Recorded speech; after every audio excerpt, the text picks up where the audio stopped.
जय श्री कृष्णा। मिथुन राशि और मिथुन लग्न के लिए 8 से 14 दिसंबर कैसा जाने वाला है देखते हैं। सबसे खास बात यह है कि आपका लग्नेश शुक्र बुध यहाँ बैठा हुआ है। नक्षत्र इसके इस वीक की शुरुआत में बहुत अच्छे हैं। ये आपके चार्ट को एक्सप्लोर कर रहा है, आपकी स्थिति को मजबूत बना रहा है, अच्छी बना रहा है, ग्लैमरस बना रहा है, प्लीजेंट बना रहा है।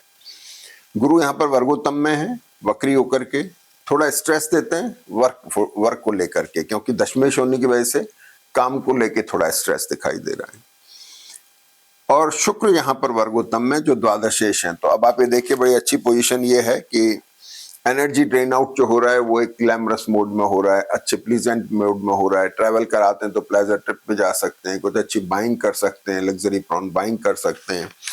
ये सारी चीजें इसमें आ रही हैं। दूसरी सबसे बड़ी बात देखिए, बड़े ध्यान से सुनने की है, मंगल जो है इन पर गुरु और शनि की दृष्टि से एक्सप्लोर कर रहे हैं। मंगल यहाँ पर बहुत अच्छी पोजीशन में है।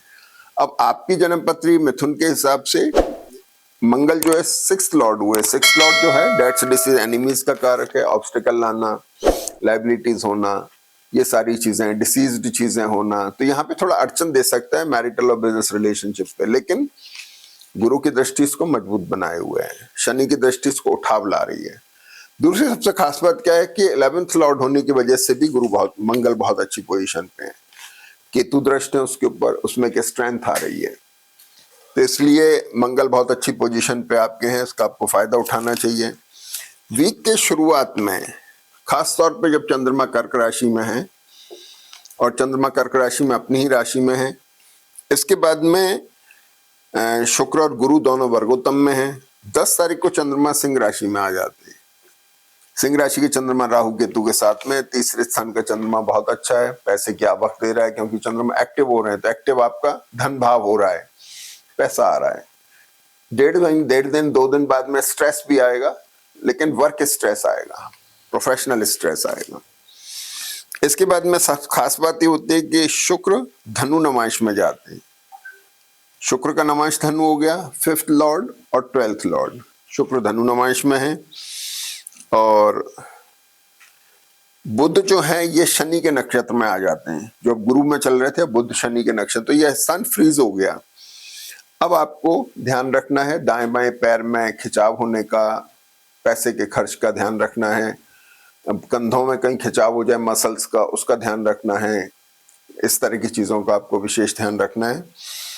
सूर्य आपके 3rd लॉर्ड हो गए, शुक्र आपके 5th लॉर्ड हो गए। थोड़ा सा मेंटली भी आपको डिमनेस फील हो सकती है, लेकिन उसे परेशान होने की जरूरत नहीं है। और पैसे के खर्च के समय में आपको विशेष ध्यान रखना है। तो ये पोजीशन आपकी बनती है 10 तारीख के बाद से। और 12 तारीख को खास बात ये होती है कि शुक्र धनु नमाइश में है, मंगल भी वृषभ में आ जाते हैं। वृषभ नमाइश जो होता है ये मंगल का ब्लड प्रेशर के लिए, और शुक्र का धनु नमाइश शुगर पेशेंट के लिए, थायराइड पेशेंट्स के लिए विशेषकर ध्यान देने का है। Plus minus ups and down से हो सकते हैं उनके हार्मोनल सिस्टम, इसका विशेष ध्यान रखें। केतु दृष्ट है मंगल के ऊपर, थोड़ा फ्रीजिंग है इसमें। केतु थोड़ा सीज हो, मंगल जरा सीज हो रहे हैं, तो थोड़ा सा आपको हेल्थ का, अपने लाइफ पार्टनर की हेल्थ का भी ध्यान रखना है, मैरिटल और बिजनेस रिलेशनशिप। हालांकि शनि गुरु की वजह से एक्सप्लोर हो रहे हैं, लेकिन उनको बना के रखना है, स्टेबल रखना है, केयरफुल रहते हुए। राहु भाग्य में बहुत अच्छे चल रहे हैं इस वीक के अंदर। और इसके बाद में 12 तारीख को एक खास बात ये होती है कि बुध 13 तारीख को बुध कन्या नमाइश में आ जाते हैं। तो बुध आपके जो यहाँ बैठे हुए 6th हाउस में लग्नेश होकर के, तो ये कन्या नमाइश में आके आपको स्ट्रेंथ दे रहे हैं। और चंद्रमा भी कन्या नमाइश में आ जाते हैं, तो चंद्रमा कन्या राशि के, लॉर्ड उसके बुध उच्च नमाइश में, तो वीकेंड में स्थिति ज्यादा बेटर हो रही है। और चौथे स्थान में चंद्रमा जब भी बैठते हैं, गुरु चंद्रमा का कॉम्बिनेशन कुछ खरीदने की तरफ टेंडेंसी बना रहा है, कुछ ना कुछ सेट आप खरीदना चाहते हैं। तो ऐसे करके चार्ट अच्छे मोड में है। छोटे मोटे उतार चढ़ाव, हेल्थ का थोड़ा ध्यान रखना है, खान पान में एहतियात बरतें, बाकी बहुत अच्छा है, इसका फायदा उठाइए। जय श्री कृष्ण।